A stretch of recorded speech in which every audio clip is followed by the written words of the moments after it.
ये जो क्राइम जो बढ़ रही है, सारी स्थिति बेरोजगारी की वजह से क्राइम बढ़ रही है, क्योंकि हर आदमी खाली है, उसके पास काम नहीं है। जब आदमी खाली है तो उल्टा सीधा सोचता, उल्टा सीधा कार्य करता है। लेकिन यहीं पर जब हर आदमी के पास अपना रोजगार होगा, स्वदेशी रोजगार होगा, नौकरी होगी, कारोबार होगा, हर आदमी अपना कारोबार करेगा, पढ़ाई में लगेगा, तरक्की करेगा। आज के बच्चे क्या कर रहे हैं, उनके मुंह से कभी आप लोग सुनिएगा और आपके दर्शक लोग सुनेंगे, बच्चे क्या कहते हैं, पढ़ लिख कर क्या होगा, नौकरी तो मिलेगा नहीं, कारोबार मिलेगा नहीं, इसलिए पढ़ लिख करके क्या होगा। जब उनके मन में ऐसी बात आती कि पढ़ लिख करके क्या होगा, तो क्राइम के रास्ते पर वो चल देते हैं। इसीलिए हमारे भारत के अंदर क्राइम की हाई स्पीड बढ़ रही है। इसका जिम्मेवार देश के गृह मंत्री और प्रधानमंत्री जी हैं। जैसा कि आपने कहा कि जो नेहरू जी थे, जो अनपढ़ थे, जो पढ़े लिखे थे, सबको पकड़ पकड़ के रोजगार देने का काम किए, एकदम दिया है। देश को 78 वर्ष हो गया आजादी को। जब देश आजाद हुआ था तो देश के पास संसाधन था, संसाधन के तुलना में जनसंख्या कम थी।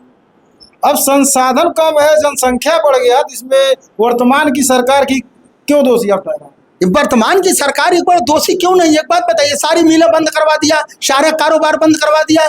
जब जनसंख्या बढ़ेगी तो कारोबार और बढ़ना चाहिए कि घटना चाहिए? आप पहले एक बात बताइए, जहां आदमी 1000 आदमी आज बढ़े हैं, तब एक आदमी था तो एक ही कपड़े की जरूरत थी। आज जो है 1000 आदमी को कपड़े की आवश्यकता है, तो मिल और बढ़ना चाहिए कि मिल बंद होना चाहिए? कैसी बात? अभी सरकार को तो दो ही कार्यकाल हुआ ना।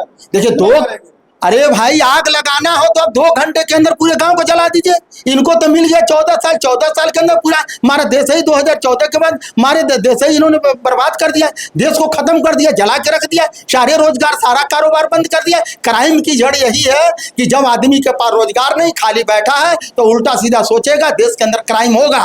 और जितना आबादी जनसंख्या बढ़ने का मतलब ये होता है, मेरे पास जैसे जनसंख्या बढ़ेगी वैसे कारोबार भी बढ़ना चाहिए। लेकिन कारोबार के नाम पर जीरो हो गया है। हमारे यहाँ कोई कारोबार नहीं, हमको दिखा दिए कहीं कोई कारोबार है, किसी के पास कोई रोजगार है? कहीं रोजगार नहीं है। पूरे भारतवर्ष के अंदर है, हमारे उत्तर प्रदेश के लोग अदर जो राज्यों में जा रहे हैं तो पेंट और पॉलिश और टाइल, यही केवल काम बचा है, और कोई काम भारतवर्ष में के अंदर नहीं रह गया। कोई औद्योगिक इकाइयां नहीं रह गई है, कोई कारोबार भारत में नहीं रह गया। टोटल विदेशों से माल आ रहा है, चाइना से माल आ रहा है, जापान से माल आ रहा है, और क्या कहते हैं, हमने गया विदेशों से इतना पूंजी लाया, निवेश करेंगे। अरे भैया, यहाँ निवेश करने के लिए लाया है तो उसमें आपकी दलाली है, क्योंकि विदेशी कंपनियां जब भारत के अंदर लगाएगी तो यहाँ तो पैसा कमाकर विदेश लेकर जाएगी, यहाँ नहीं रखेगी। तो आप कैसे इसको विकास का महत्व समझ रहे हैं? इसको विकास नहीं समझ रहे हैं, इसको देश के बेचने की प्रक्रिया हाई स्पीड से चालू है।